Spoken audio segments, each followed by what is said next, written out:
Hey, thanks for joining us. Tonight, Pastor Mike and I will walk through Jesus' parable about the workers in the vineyard. Join us right now. Well, if you have your Bibles, I can encourage you to be ready. We're going to go to Matthew chapter 20, and starting in verse 1, I'm reading from the New International Version. For the kingdom of heaven is like a landowner who went out early in the morning to hire workers for his vineyard. He agreed to pay them a denarius for the day, and he sent them into his vineyard. About 9 in the morning, he went out and he saw others standing in the marketplace doing nothing. He told them, "You also go work in my vineyard, and I'll pay you whatever is right." So they went. He went out again about noon and about 3 in the afternoon and did the same thing. About 5 in the afternoon, he went out and found still others standing around, and he asked them, "Why have you been standing here all day doing nothing?" "Because no one has hired us," they answered. He said to them, "You also go and work in my vineyard." When the evening came, the owner of the vineyard said to his foreman, "Call the workers and pay them their wages, beginning with the last ones hired and going on to the first." The workers who were hired about 5 in the afternoon came, and each received a denarius. So when they came to those who were hired first, they expected to receive more, but each one of them also received a denarius. When they received it, they began to grumble against the landowner. These who were hired last worked only 1 hour, they said, and you have made them equal to us who have borne the burden of the work and the heat of the day. But he answered them, "I'm not being unfair to you, friend." Let me back up. But he answered one of them, "I'm not being unfair to you, friend. Didn't you agree to work for a denarius? Take your pay and go. I want to give the one who was hired last the same as I gave you. Don't I have a right to do what I want with my own money? Or are you envious because I'm generous? So the last will be first, and the first will be last." And if you have not figured out, this was Jesus who was telling this parable. So, what is our context? For those of you who are maybe new to what we're doing here, we started the beginning of the year, and we entered into a process of helping people understand how is it that they study Scripture. And far too often what happens is people will take their Bibles and maybe they read a story and they try to get what they can out of it, and then they move on from there. But we recognize that the best way for us to learn is called the inductive approach. And we haven't really talked about this much to remind it. So just to give you a quick understanding, number one, the first thing what we're looking to do is we want to make good observations about the Scriptures we're reading. So one of the most important observations we can make is, what is the context that the story is set in? And it's interesting because if we don't, what happens is we might take things as a standalone, and while it may have some truths, we may miss the bigger picture. So we're going to talk a little bit about the context, so it will help us. After we understand context and we get some observations, that's when, after we've made these observations, we can say, what is the interpretation? What do these things mean? And then the final thing, once we understand what they mean, is how do they apply to us, right? So if we don't have good observations, we say we can't make good interpretations, that we can't make good applications. So with that being said, the first observation is the big general one. What's going on in the story around us? So Minister Lee, why don't you tell us something? First of all, there was a Greek word that you used when we were talking today, and you described an observation that it's funny because I didn't see it before, but it was like, duh, it's right in front of me, right? So tell us about that. Well, I think one of the things that we want to look at is, it's so easy to look at our Bibles, right, and read it like a novel. Okay. Right? It's so easy to go, oh, chapter 20. Great. So I'm in chapter 20, and I'm going to read whatever is from 20 on, and then I'll close it up and whatever. And, in reality, these weren't designed that way, right? There weren't verses, there weren't numbers. They just kept writing as things were happening. And so, you mean Jesus didn't say, like, okay, now chapter 20? No. And these big spaces really mess you up because you really feel like, oh, labor is in the vineyard. Right. So this is what this... New story. That's it, new story. Move on. Scene and on to the next one, right? There's no the next or whatever. And so one of these things we see, if we just go back one verse, and that's chapter 19, verse 30. And it says, but many who are first will be last, and the last first. And we realize that with chapter 19, verse 30, and chapter 20, verse 16, we have identical scriptures, which says, so the last will be first, and the first last. And so what we call that, and I'm not going to even lie to you, I totally forgot the Greek word. Inclusio. Inclusio. Tip of my tongue. Inclusio. In layman's term, that just means bracket. And so, but interesting, it doesn't just mean bracket. It's specifically related to biblical term. It's a biblical translation term. Right? Thank you for inclusioing me. I inclusioed you in that. But so what we have is we have these bracketed truths, these bracketed statements. And then what we see in the middle is a parable that Jesus has as an example so that we can apply these statements.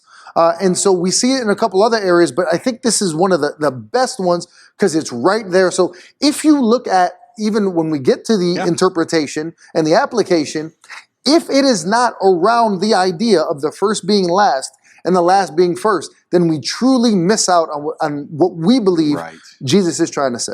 Yeah, it's interesting because so what that bracketing does is it does two things. Number one, it highlights, hey, what's in the middle of this scripture sandwich is of vital importance to you, but also what it does is it connects it back to the thoughts beforehand. That's right. Right? So keeps this stream of conscious. So when we find really, if we're recognizing that, then we almost have to go back and look at 19. And while we're not going to read it, what I would love to do is just kind of say, okay, if we recognize there's this concept of the first shall be last and the last shall be first, how does that play out beforehand? So the first one I'm going to point out to is when he talks about Jesus and the little children. So we find there it says, they brought little children to Jesus to place his hands on them. This is in chapter 19, starting in verse 13. So they brought children to Jesus for him to place his hands on them and pray for them. But the disciples rebuked them. But Jesus said, let the little children come to me and do not hinder them, for the kingdom of heaven belongs to such as these.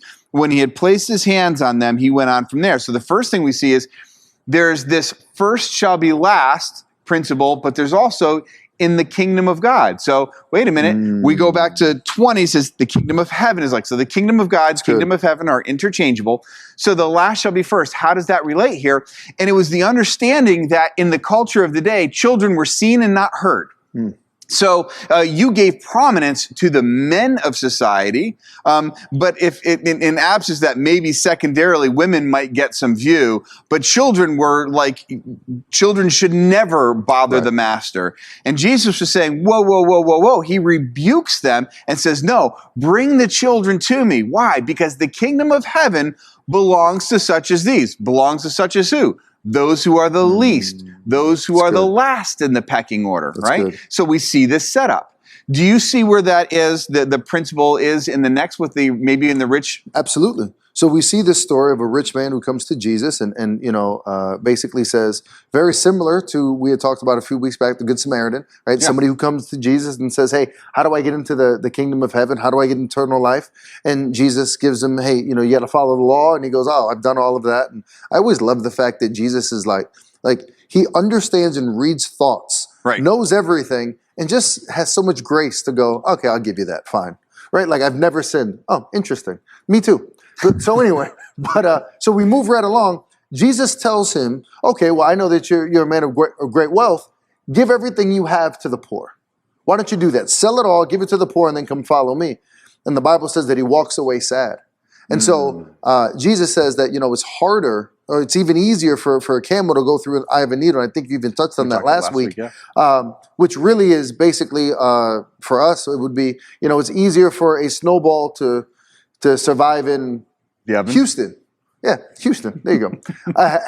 But the fact of the matter is that Jesus is showing how difficult this is. And so what Peter, who is just fantastic, turns around and goes, wait a minute, I get the formula. The formula is if I get rid of everything and I sacrifice everything, then I'm golden. Well, and because Peter's, he's got to keep things in context so it doesn't look bad. He goes, well, we've all done this, all 12 of us. What's in it for us?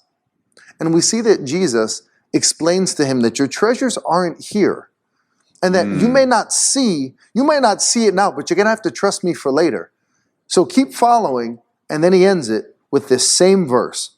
But who are first will be last, and the last first. And that brings us right into this parable. And so I love this. I mean, I love your setup on it. It's true. It's like when you look at, remember, again, one of the things we talk about, and I love how you talk about this, we talk about the shame culture, the shame honor culture, right? So the pecking order was determined so much by shame honor. So with the rich young ruler, right? He's first and among everybody's eyes because he's wealthy. He's a rich young ruler. Sinless. Nobody else argued, right? Nobody else in the peanut gallery was yelling. Right. Because and he says, how do I get eternal life? Well, you follow all these rules. I've done all that, Jesus. What next? Right? And so I love your setup on this because it just makes it so clear. When Peter comes back and he goes, hey, wait a minute. I mean, I get it now. Like, I get it. Like, I didn't even see that. I didn't even connect that. But that's absolutely right. It actually just made that even more of a setup for me because, like, now I get it. Because Peter's looking at that from the shame honor culture. He's like, oh, wait a minute. If he can't get in there, he's not willing to do it. But we've given away everything. Then that should reward us. So that then is our setup. Because here's the funny thing, right? Pastor Mike. It's funny. The Bible right here doesn't clearly state who the audience is. Yeah. So is he talking to his disciples right after that encounter? Yeah.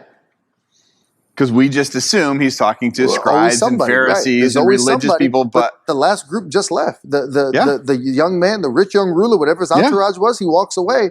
So this is there's no way of saying because it's not there, but is this a teaching moment now? And does it change who the first ones are? Yeah. The first ones he picks up.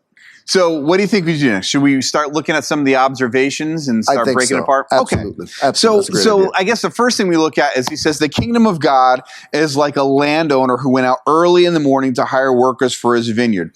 So the first thing I want to understand is that the Hebrew daily schedule is broken down as in a 12-hour kind of schedule slot, right?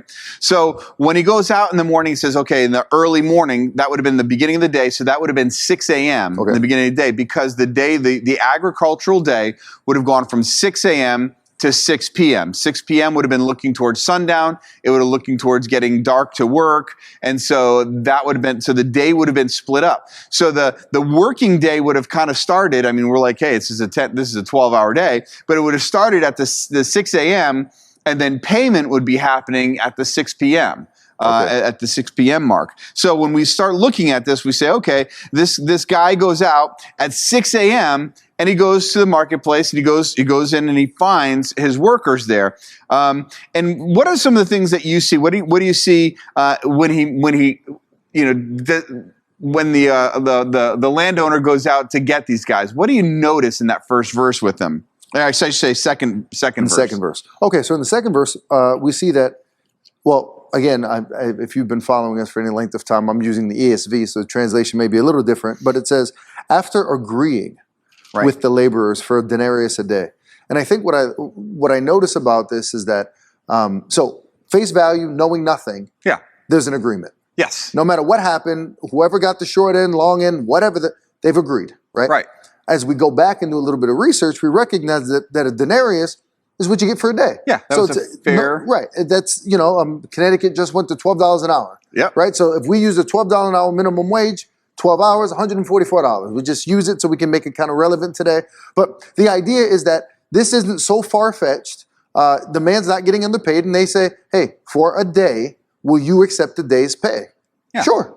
He wasn't forcing them to take a certain number. They weren't sitting there crossing their arms going, trying to sell themselves. Right? They're looking for work. Hey, listen, fair wage. That's it. Okay, yeah.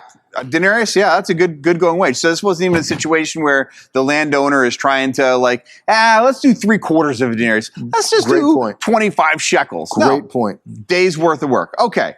So I love the fact that there's a sense of agreement. The workers are coming in. They see the mission, right? There's a mission that's got to be accomplished in the field.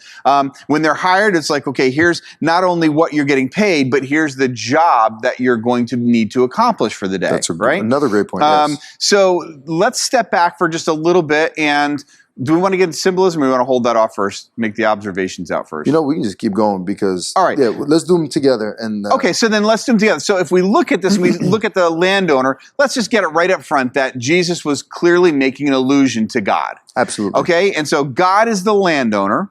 The laborers are us. They're those who are being called to labor in the field, but the field was the kingdom work, or the kingdom of God, the land of God, the kingdom of God. So that's kind of like there's a lot of work to do. Jesus says, open your eyes, look, for the harvest is ripe upon you, right? But the laborers are few. That's right. Okay, so there's kind of sets the context for you. Let's go back. So then we get to verse 3. And going out about the third hour, he saw others standing idle in the marketplace. Now, one thing that I see immediately is the idea that these guys have been working for 3 hours.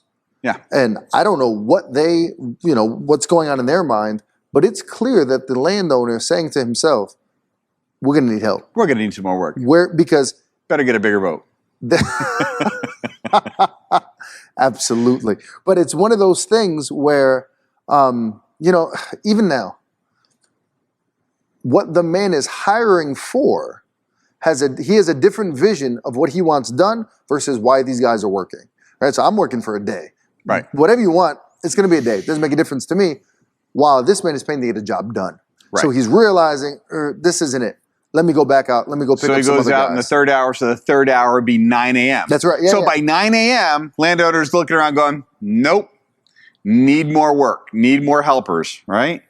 So we go out there and he goes in the marketplace and something different happens a little bit differently. What he sees different in his addressing them? I like this one. He says, you go into the vineyard too. This is talking to the guys he's picking up at 9. You go to the vineyard too, and whatever is right, I will give you. Now that's a fascinating statement. That's incredible. So what is it that you notice? What does it stands out about you? Well, I think the thing is that the only thing they're agreeing on is, the only thing they're agreeing on is the perspective of the landowner. Right. Right. At this point, we go, I am totally, okay, fine. Now, I don't know why they're saying that. Are they just happy to get work? Is it, again, we've talked many times, shame on it culture, right? To get picked up and to have work is a whole lot better than be standing there looking like you're doing nothing. Right. But we don't know what their agreement is. The agreement is simply on the word of the landowner. That I will do what's right. I will pay you what is fair. And right? So the implication here is that these workers go into the field with no agreed upon price. They've only gone on an agreed upon task. Right. I mean, are you looking at this and saying, well, what's that, 96? 9 right. times 12? Like, I can live at $96 today. Okay, right. Makes sense. So, yeah, and I love that. I love the idea that they just go into this thing with pure faith. Yeah.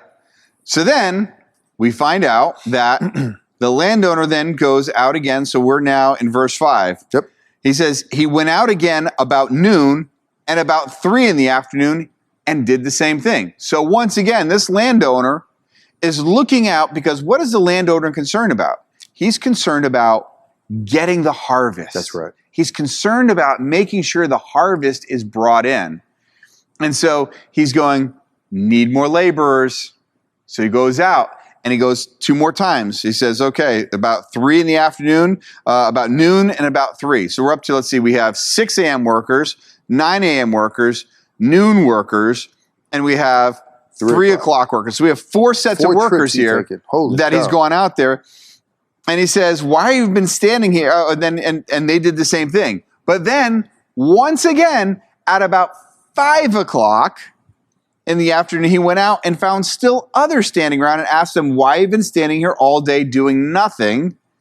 And he said, because no one is hired, they answered. And he said, you also go and work in my vineyard. And once again, what we see is in these next 4 sets, he never discusses what he's paying them. He just discusses, here's the work that needs to get done, go. Well, what I think is even beyond that, right, is look at verse 7. You go into the vineyard too, period.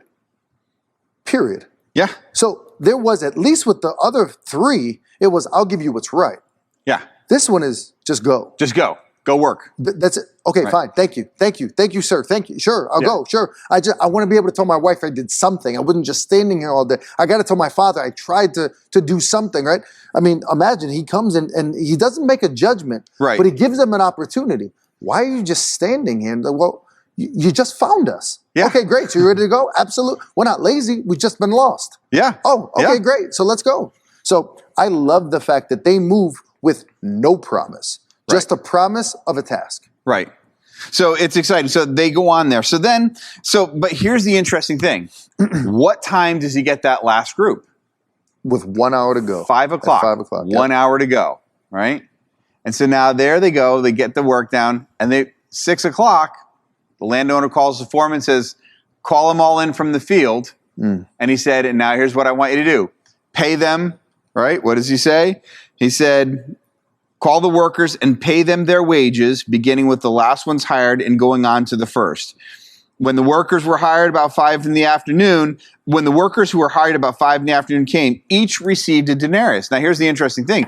Can you imagine what it must have been like for those guys who just worked 1 hour of their day and all of a sudden they got a denarius? So minimum wage went from $12 to $144 an hour? Pretty much. That is how... On no promise. Yeah. Right? On just come. You want to work? Just come. Yeah. What that must have felt like. The blessing, the gratitude, the joy. So, and probably we see that scaling down all the way down the line, right? But it's interesting that you would see from the 5 o'clock workers to the 3 o'clock workers to noon, those guys were still probably going, wow, that's pretty cool. But as each one got farther away, the more they're going, well, wait a minute. By the time it gets to the 9 o'clock workers and then the 6 a.m. workers, they're pretty ticked off. So we want to get to that for a minute. But I just, as I was thinking about this, can you imagine what it must have felt like for those 5 o'clock guys? It says they were standing there all day long waiting. So, there's a couple things that I see in that. Number one is the recognition. It wasn't like they were just out playing on the playground, came in. Good point. It's that they were there. And so in that culture, if we remember again, this shame, honor culture, this would have been something Jesus would have been aware of when we were speaking.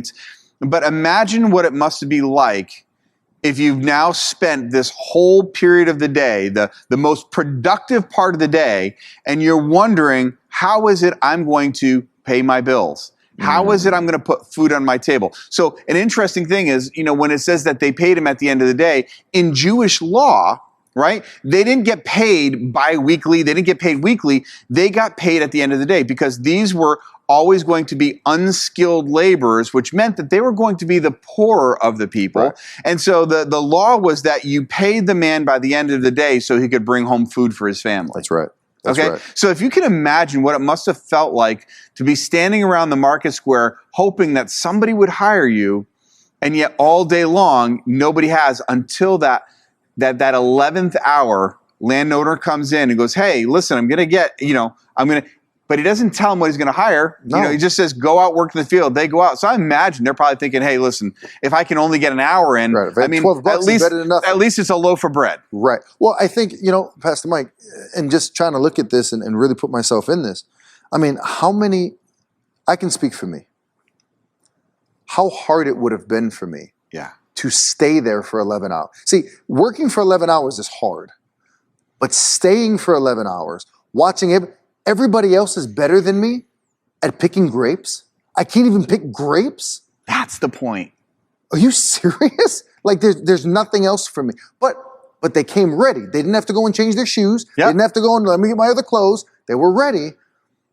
And I think for me, those 11 hours of I would have said humiliation, when you look back, maybe it's that time that God is using to humble us. Yeah. There's this, because there's just something that would have been hard. It would have been very hard to see, right, with this story, 4 groups of people getting picked up by the same guy.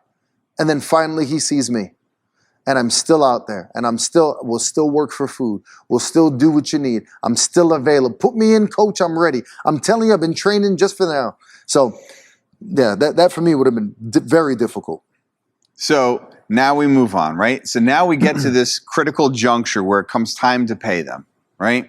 So here they are. We've just walked through what it must have felt like to be standing there in the marketplace all day long. The feeling of kind of uselessness. Absolutely. Feeling like purposelessness, feeling like being overlooked, till all of a sudden somebody spots and says, hey, listen, come on, get out there, get working, right? So there's one perspective. The other perspective is the landowner who's looking at his field, who's recognizing, I've got work that's got to get done. I've got to get this field harvested, right? And then we get to this place where he says, okay, now we're going to pay folks. Mm-hmm. And it's interesting because what he did was, it would have been much more strategic, absolutely, right, for him to be to the people that he hired first. The 6 o'clock go, hey guys, you came in first, so I'm paying you first, right? Because those guys would have got their income, and they wouldn't have stuck around. They'd have been like, we're gone. We've been here all day. We're out of here, right? It would have saved the landowner a lot of face, because if he kept doing that, because they wouldn't see the next guys all getting the same pay. They would just assume, hey, we got paid the most. Whatever those guys got, it's up to them. But he does something very bizarre. And remember something. This is a story that Jesus is telling. So this is not the danger for us is that we make these things as if they actually happened. But the reality is this would have never happened. There's no way on God's green earth in that shame, honor culture this could have ever happened, which is why it made the parable so confusing to so many people, because it was like, this doesn't make sense. But Jesus starts and he goes, instead of taking the ones who've been working from 6 o'clock to 6 o'clock, I'm going to bring the guys who've been working here for 1 hour, and I'm going to give you a full day's wage. Now, like I said, those guys have probably gone from like hopelessness to excitement, like, wow. And then they keep going on down. What are some of the things that you notice in here? I think some of the things that jump out to me, I think, are, as you said, I mean, to have to sit there through that, I think your mind starts, racing. Here's the other thing.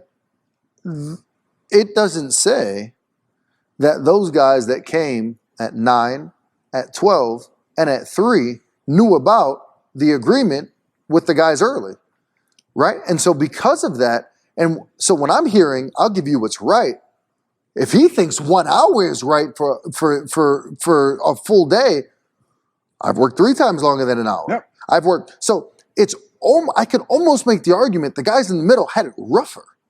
Right? Because we were just based on, I'll give you what's right. The other ones had an agreement. But these guys in the middle, they came out and like, well, this is the scale. Because nobody's there picking grapes, talking to each other. Hey, man, how much you making? Half a denarius. So actually, if they did, you're like, gee, I don't. Actually, that's a really good point. Imagine they did have that conversation. And the 6 o'clock workers go, hey, what are you noon o'clock workers going? I don't know.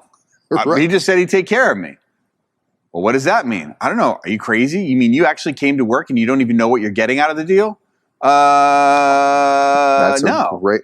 Well, if I'm getting a day, so divide that by 2. Right. So you must be getting, Right. Wow. And so what do you see? The thing that you see is you see this comparisons thing going on.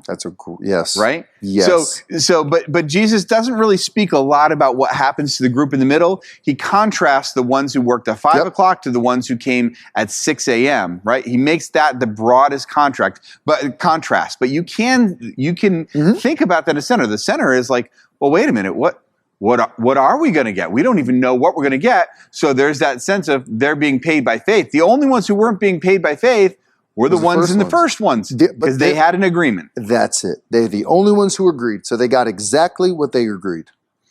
So I do think that it's very interesting. It talks about that they grumble. And I think this is always funny too, right? Because this is relevant for 2,000 years later. We grumble, but one goes to talk on all of us. And that's the funny thing. We talked about that. Let's see. There was one. It was talked about that in Korah's rebellion when we were discussing the book of Jude. That's right. About how Korah did that, right? Korah wasn't going to go and he wasn't going to go and confront Moses. Oh, no. He went and he got a consensus of others. Then everybody got around. Once he kind of felt like he had others. And then he was able to go, Moses, we got an issue with this. And so I can imagine this one worker going, well, the 6 a.m. workers all getting around going, oh, yeah, you're the guy, right? And it's interesting because he goes and says, well, when they received it, they began to grumble against the landowner. Let's stop for just a moment, because I just think about this for a moment. I made my own reference and I didn't even think about it. But maybe some of you remember back when we were talking about the book of Jude. And I would encourage you, maybe you've been newer. We were doing a series called Small Books, Big Message, right? And in the book of Jude, one of the sins that Jude was addressing was the sin of Korah, who led the grumbling rebellion. And there's something about that grumbling that God just looked at and said, it's not going to happen. That's right. Right? And so here again, this is a very distinct, this really sin good. of grumbling, right? Why? What is the issue with grumbling? So, what do you think it is anyway? Yeah. One of the commentaries, one of the thoughts on grumbling is this idea that it directly goes against what God has already said. Right. So this grumbling is not just, man, it's hot out here. Right. It's, you're unfair. You aren't who you said you were going to be, right? I mean, when we use the Israelites as an example, right. When we were slaves, we had cucumbers. Right. That's the selling point for slavery. Wait, cucumbers and melons. You know what I mean? And then you get to the point where God goes, oh, you want something to eat, do you? I'm going to have you quail till it comes out of your nose. That's a direct quote from the Bible, by the way. Direct quote. And they end up eating so much quail, they don't even want it anymore. And then they continue to grumble. One thing, and Minister Jason had talked about this early, his first sermon of the year, and he talked about what fuels that fire that we have. Yeah. And he talked about this egregious list of sins in Galatians, right? All these sexual things. And all of a sudden you saw in there like, gossip, grumbling. Right. It was like orgies and drunkenness and murder and grumbling. And you look at this and you go, but why is it so bad? And it's because it is in direct contrast to what God has already said, already promised. And we look at God and say, I don't see it now, so it could never be. What it does is it puts us in a place of judgment where we point our finger in God's face and we judge him as not good. Or we judge him as unfair. Wow. Or we sit there and we go, well, that's just not right. If I was God, here's what I do. And that's what Korah did. Korah got the people around and said, if I was Moses, this is the way I would do things. And people went, oh yeah, that sounds really good. Yeah, we would like that. Well, follow me and I'll give you just what you want. Even to the point, right? Aren't we all special? Right, we're all special. Nothing special about Moses. That's right. What's so special? We're all right. Exactly. We're all the chosen people. So what makes him so extra specially chosen, right? So here we say is they began to grumble against the landowner. Why? Because they started saying, well, listen, we should have the right to tell the landowner what it is because we're doing the work. I mean, he's just paying for it, but we're doing the work, right? All of a sudden, we see this mindset of like, well, we're more important, right? Because of whatever. But the reality is they had a job to do, but they weren't given the field. It wasn't their field. They were hired to work in this field. Well, it's funny, right? Because they don't get hired for what they've done. Yes. Right? They don't get hired because they've completed the work. They don't get paid because they completed the work. Yeah. They get paid because they completed the day. Yes.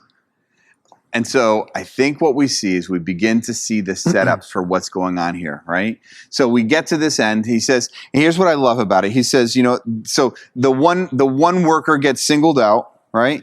And he says, they said you have made them equal to us. Those who were hired last worked for only 1 hour, they said, and you have made them equal to us who have borne the burden of the work and the heat of the day.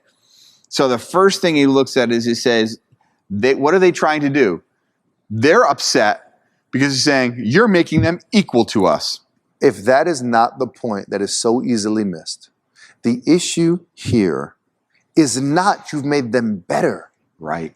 Because it's a shame, honor culture. Right. So I am honored. I'm in a higher place because I've been here for 12 hours. well, it's not the same, but how many times have we met people that have chosen to be the martyr?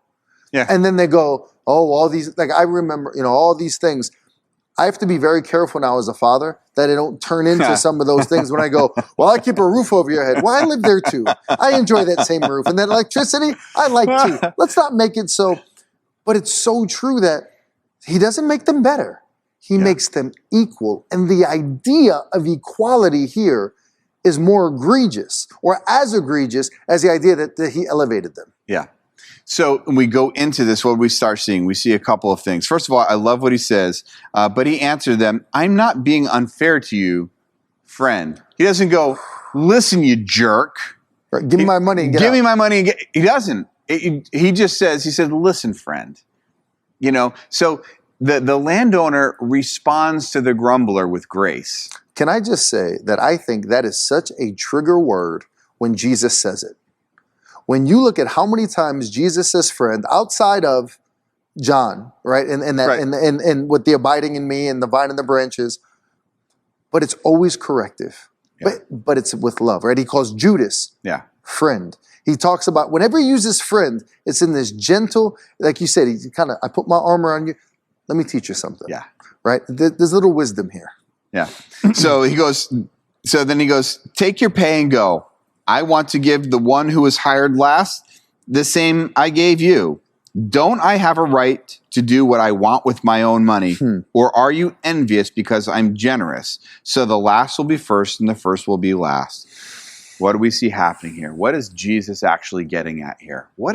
If you were to take a stab, what are some of the things that you see that Jesus is actually talking about? I think this goes to the idea where we often talk about this idea, like you mentioned, even with the grumbling, right? Well, if I was God, I'd do it this way. We're not, right? So we're not God. And it's very difficult if you're a parent, if you're in anything. Everybody else can Monday morning quarterback your own life, right? Everybody else knows what's best for you. And can I tell you that even now, right, I would be an amazing high school student now that I've gone through and I've been out for almost 20 years. I'd be great at high school, right? I know what to prioritize, what not to prioritize, who to talk to, all of that. And I think what we see is the infinite wisdom. Yeah. Do we believe, first of all, do we believe that God is good? Yeah. There's even a faith component here, right? Like, I understand why the first guys would go and say, yeah, okay, I'll agree. But there's something, as the day got longer, in desperation, faith.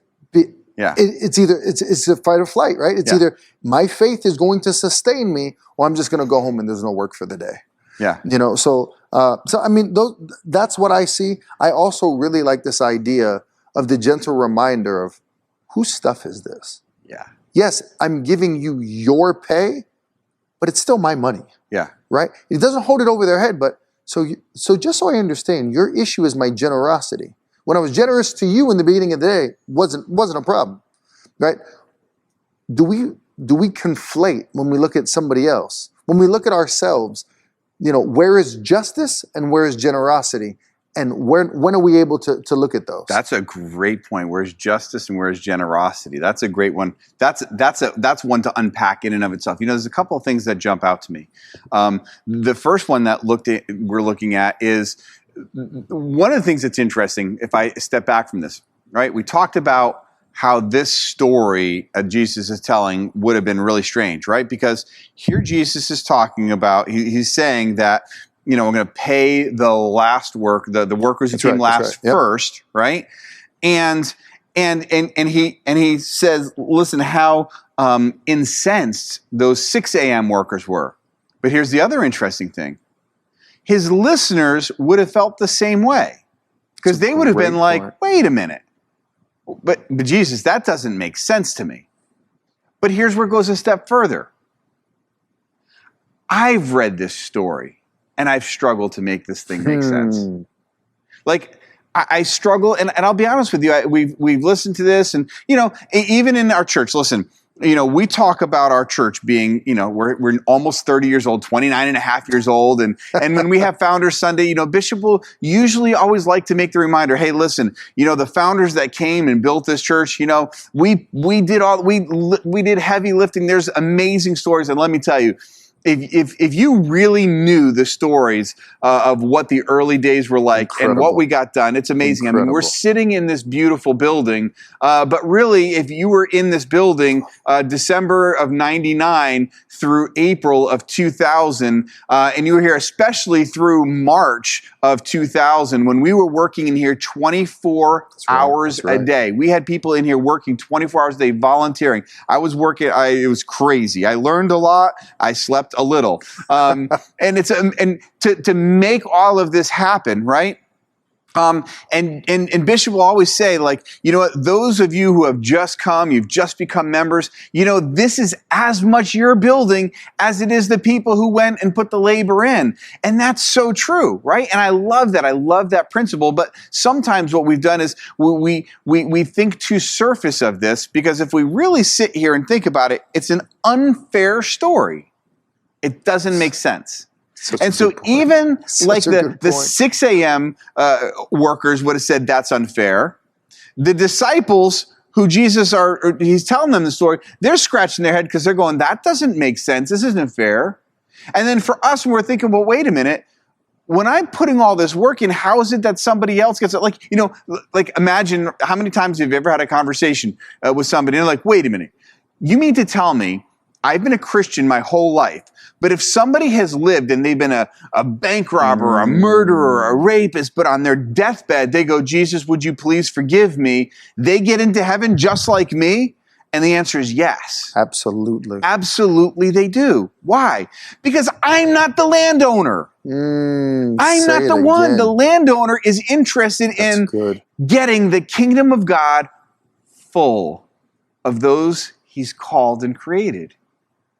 And so if we're so busy thinking about me, right? So we take these scriptures, and even still today, we have our own senses of what's right and what's wrong. Like, Jesus says in Matthew chapter 6, wherever your treasure is, there will your heart be also. So, don't store up treasures on earth where moth and rust doth corrupt, but store up for yourselves treasures in heaven where neither moth and rust doth corrupt, right? And so we're like, okay, you know what? I'm going to be a martyr for Jesus because when I get to heaven, I'm going to have some mad bank. And at least that guy who maybe he's going to get into heaven, but at least when I get to heaven, I'll have more stuff than him. My mansion in glory is going to be bigger than his, right? Yes, the mansion. And it's this. Why? Because we're still trying to look at the kingdom of God in its vast generosity and it's in God's grace and mercy, and we're trying to fit it into our mindset of what's fair and unfair. And what Jesus was saying in this parable is that it's not about reward. I'm not looking to reward you for work done. I'm looking to welcome you in relationship. And so when we transposition what Peter's dealing with, Peter goes, oh, wait a minute. The rich young ruler, if he sells everything and follows Jesus, then he can get into heaven. Wait a minute. We've already done that. Man, we're golden. And Jesus goes, no. Let me tell you a story. It's funny. It's really funny because I do believe when we look at these 11th hour guys, and I mean, think about when you were saved, right? Yeah. And for me, it came in stages, right? I mean, I've been in church my entire life. We were just having a conversation about you were baptized at 4, I was baptized at 5, right? So we've been living this life. But when it really got serious to me, when I felt there was a calling, there was something I can contribute, I couldn't be stopped. Yeah. I just wanted to be included, like the guy in the 11th hour, right? At some point, the kingdom of God, the idea that there was something that I can do, like I can hold the dustpan? Are you kidding me? I'm in. If I can just hold the dustpan, well, I remember you talk about even the renovations. Listen, I was going to mess with you. I remember the renovations in the other building, right? And I was a kid. I was 5 or 6 years old. And I remember literally that, holding the dustpan to be part of something. And that meant the world to me. Yeah. And somewhere along the lines, we've realized that we've come to this idea that, well, I'm too good for the dustpan now. Like, I'll work, but I got to be in management. Like, I got to be a supervisor. I've already had the calluses. I've already been in the sweltering heat. I've, the big brother, right? Yeah. I've been a slave for you, and I haven't even gotten a goat. Like, I've been here. My loyalty is, matter of fact, I'm so loyal that the only time I do anything wrong is because I'm not here. That's when I'm noticed. And so we go through these things and these feelings, and we forget what it was that in relationship, just being included, the idea that the master has called us, that Jesus himself says, look, I know your name. Like, I love where the Bible talks about, how he knows that the hair on our head is numbered. Yeah, well, it's easy. I'm losing mine, so. but he's doing a lot of subtraction. But even with that, the thing that I love about that is the idea that it's not that he knows the number of hairs. Yeah. It's that each one of them is numbered. So when you do wake up, he goes, oh, that was 1476. That's the one on the pillow. It's not that I know that you're down. It's I know exactly which one fell out. Yeah. The idea of being included in that kind of relationship, and to go, well, it's not fair because you left someone else just the same. Yeah. Yeah. What? Yeah. So we look at this, right? And I think if there's so much of our mindset that is wrapped around this fair, unfair concept. And I think what is important is Jesus is trying to break that for us. It's the recognition that, as long as we are comparing ourselves to others, we will always miss the kingdom mark. That's good. Because we were never meant to compare ourselves to others. And this works on a whole host of different ways, right? Because there are some people that compare themselves to others and go, but God, I'm giving more. I'm doing more. Why them? Thank God I'm not like those sinners, right? The Pharisee, right? Right. It's like, God, you got to be favoring me, right? But then the side of that could also happen, which is, but God, I'm not worthy. I mean, look at Minister Lee. He's so much smarter than I am. He's so much more handsome. I mean, there's these situations. It's funny. I remember having a conversation with somebody one time because we were talking about. It was actually, gosh, wow, it's weird. I can remember.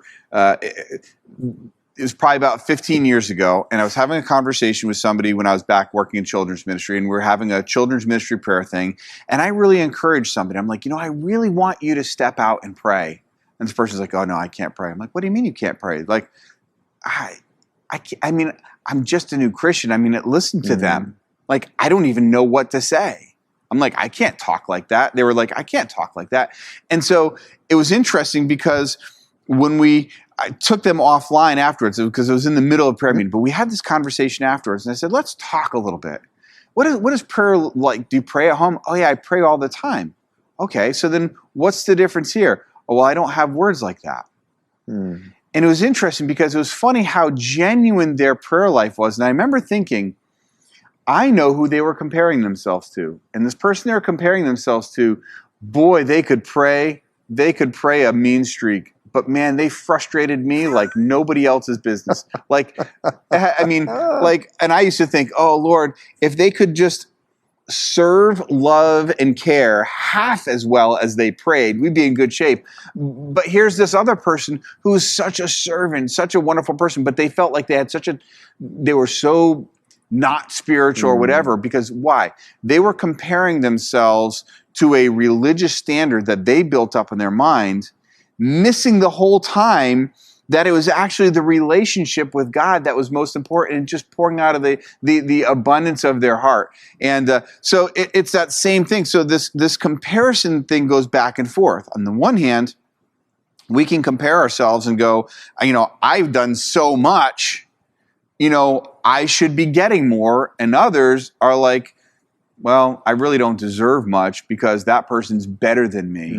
And the whole point of Jesus was trying to say is, if you would get your eyes off of one another, the stuff that each of you have, and get your eyes on me, you'll find your value is not in what you get paid. Your value is in the fact that you've been called. That's it.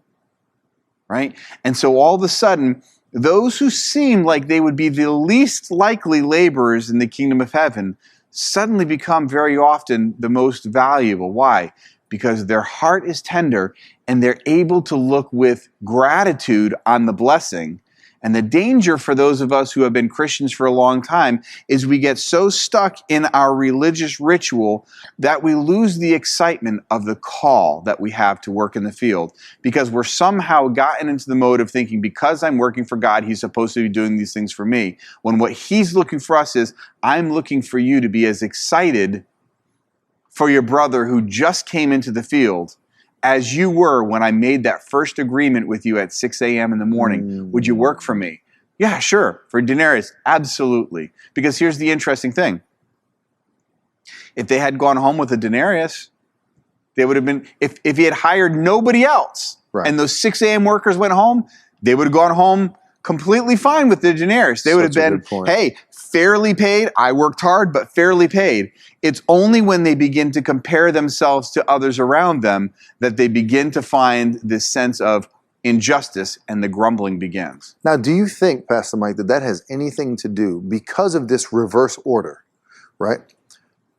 Where does, in my opinion, when I'm looking at this, I'm putting myself in the story, I'm trying to emote with this story. I'm thinking to myself, man, now I know what we agreed on, and he seems like an honorable man. But if he's starting out with a denarius for everybody, is there still going to be something for me? And so we start looking at things through this idea of scarcity. Like, I know what you promised me, God. I know you said that there was a house, and I know you said that there was healing, and I know you promised that I wouldn't be alone. I know you said that. But I've been a bridesmaid 3 times. I've gone to 2 housewarmings, and nobody swipes right on my Tinder page. Get off Tinder. That's a problem right there. But God, if everybody else is being blessed, are you sure that there's still room for me? Because I would really appreciate if you didn't bless backwards. It makes more sense because I've been doing more. I've been going harder. I've been going longer. And I'm trying that. And I really want to be happy for them. Yeah. I do. I really do. But Pastor Mike, how would you suggest that we can deal with maybe that scarcity mindset? You know, it's interesting because when you've grown up with a scarcity mindset, it is hard to break it because it becomes this lens, right? And so I would say for me, because I've been that guy, right? It's a scarcity mindset, poverty mindset. Well, this is just the way it's been. And so there's this fighting, like, I got to do this. And you can have a hoarding mindset, like, I got to get because I don't have enough, right? That's a good point. It's, and sometimes we hear people, they'll throw scriptures at us that are just so cliche, like our God owns a cattle on 1,000 hills. Well, guess what? I can't pay my water bill with a bunch of beef. All right, just supply all my needs. Supply all my needs according to His riches and glory. Gold on the street. Yeah, right. It's like that's irrelevant. The point of it is learning that my God, right, has promised good for me. It's learning to trust that things will go well for me, not because I've done anything, but because He is a God who loves me. And often the things that I look at that may seem difficult or challenging or bad, maybe either A, because maybe I've done something and I'm out of covenant. I've missed something along the line. I just need to repent. I don't have to jump through a whole bunch of hoops. Just repent. Or sometimes God allows testing or allows things to be used for our glory. Or sometimes the things that we're looking at that seem so difficult actually have a purpose. Listen, I'm not going to look at my daughter who's type 1 diabetic, and I'm not going to go, oh, God, that's a beautiful thing. God, like, oh yeah, we're going to walk. Listen, I long for the day, and I look forward for the day when the Bulkleys can say, what a miraculous healing God has provided for us. But in the meantime, we have technology, we have whatever. But more importantly is I have watched my 13-year-old daughter grow with such character and integrity and face pressures that so many adults wouldn't even know how to understand, and watch a grace and see her just become never angry at God. Never once. I love watching her, and we had the youth and I watched my daughter, like, this isn't like a pastor like pushing your kid. I've literally done the opposite. Like I want my kid's faith to be theirs. That's right. And I watch her from the back of the room as she moves into worship, right? Whatever. I look at my wife who, as a parent, listen, you don't know what it's like.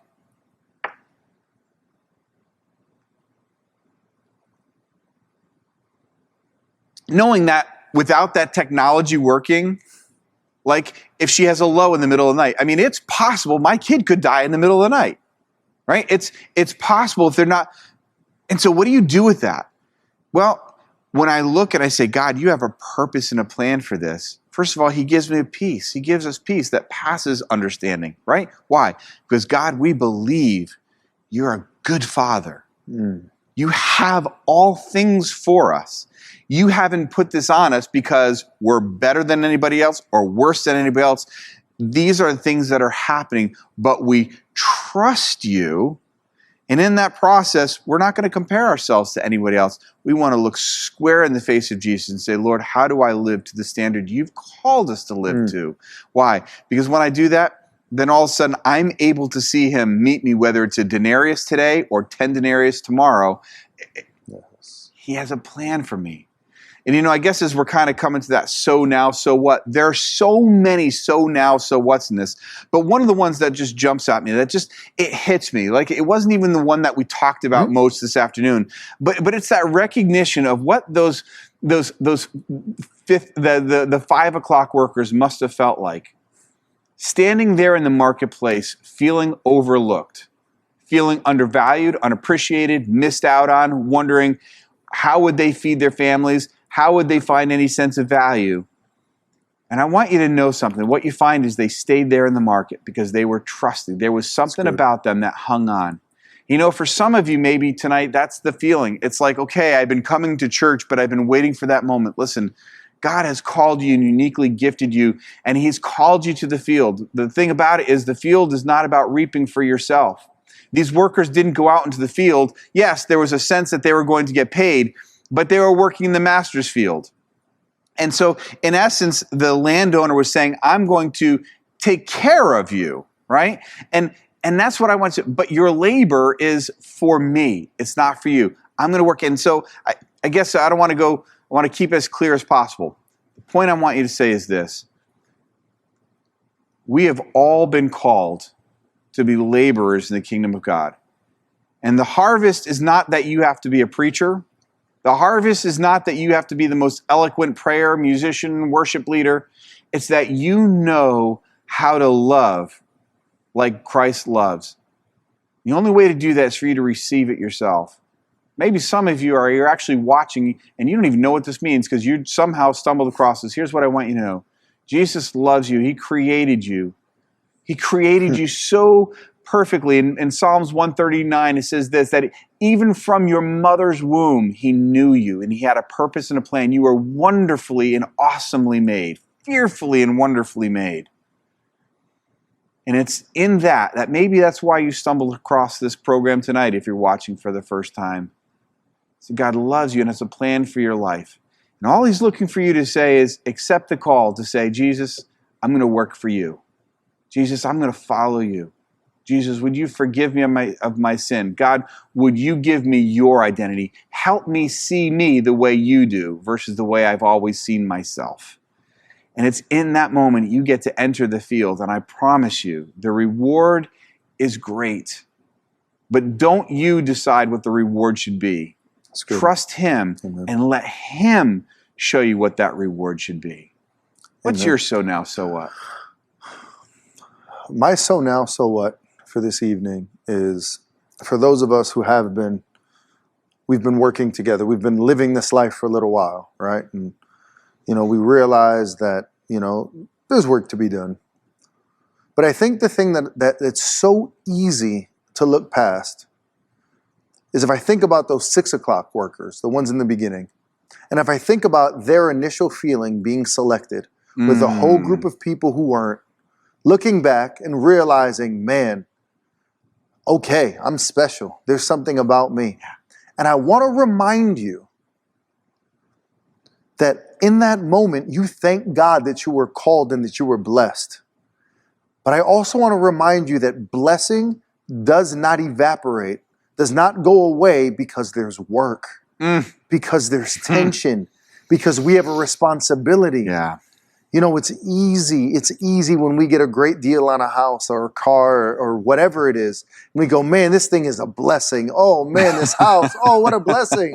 And as soon as you sign the papers, termites and a leaky roof and this and is it still a blessing? Yeah.